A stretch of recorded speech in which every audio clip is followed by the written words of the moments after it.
The kind of support I've had from the sort of disability aspect is I've had a support tutor set up for me, so that's really useful. I could really go through some of the challenges I had because it was a real big step up from A-levels. And then with that also I had a few extra things, which is quite standard things like extra time available for coursework if I needed it, extra time on exams, based on the assessment of me as an individual. But fundamentally I think having that support function, a whole team dedicated to my particular disability was really useful. Whether it just be a little catch up, a difficulty with your tutor, or maybe it's too far away. I've got my tutor changed, so location wise it was better, much closer to where I lived. So from a support function it was really useful. Well, first of all it started with being diagnosed, properly diagnosed. Then I got a laptop with various different software, Inspiration, Dragon and Clara Read. Additionally then the one-to-one support, which I've basically found invaluable, and just sort of going back and accessing things as and when I need it. The support to set up was really easy. Actually, for a friend who was dyslexic himself, he told me about it. When I asked where I needed to go, without an appointment or anything, I just turned up, went into the office and just spoke to people and said, I think I might be dyslexic, or at least I'm having a difficulty in learning. And then straight away they booked me an appointment, and I went over there and had an appointment, I think within the same week. So really quick process, and I was enrolled, if you like, on the disability support team within probably about a month. So that's fully set up, so it's really quick.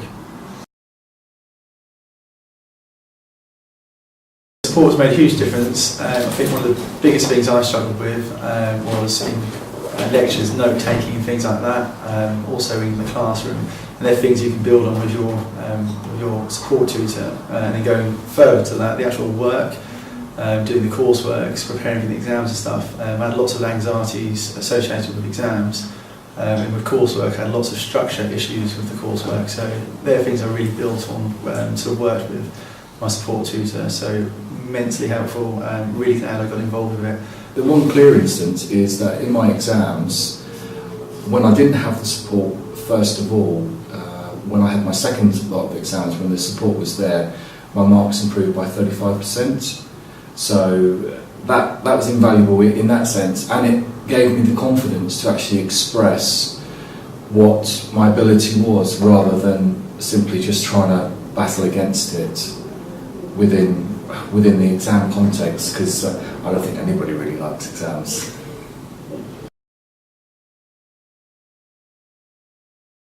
In the first instance, I was aware that there would be support available, that I would be entitled to a laptop and other bits and pieces, because I'd already been provisionally diagnosed, though it wasn't a full diagnosis.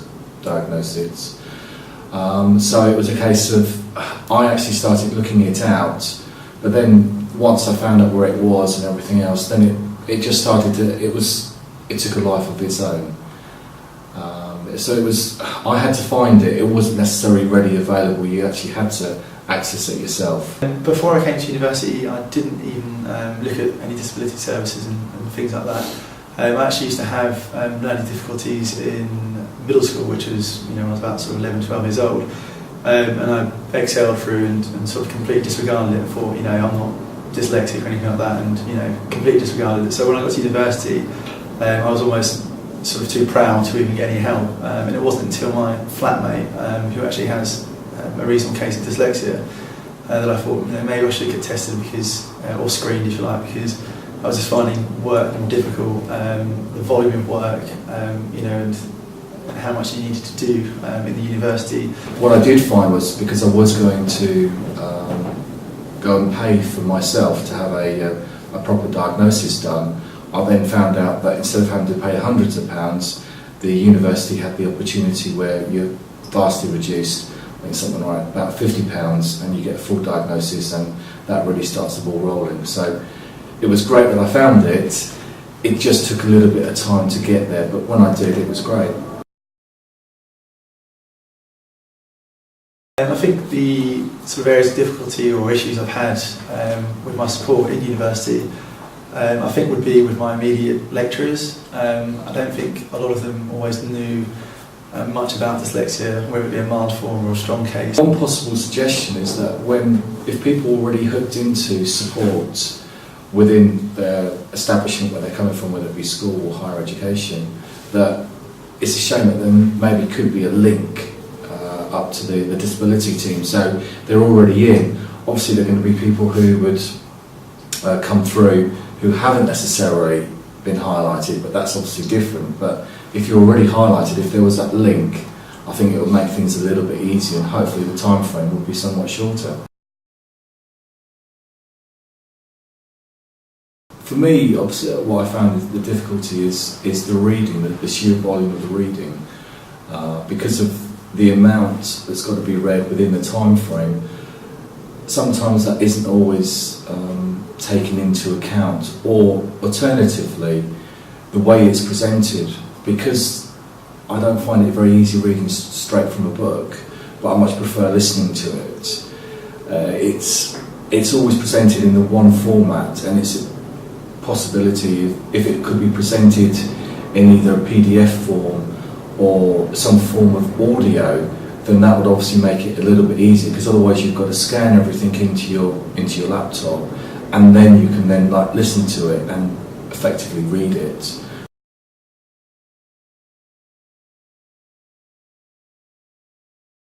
The advice I give to students that have a disability or dyslexic, or even think they might be, or even worried about the step up to university, anything you have had in A-levels or studied at college, any signs to, whether you're slow at reading, whatever it might be, get checked out as soon as you can. They're really helpful.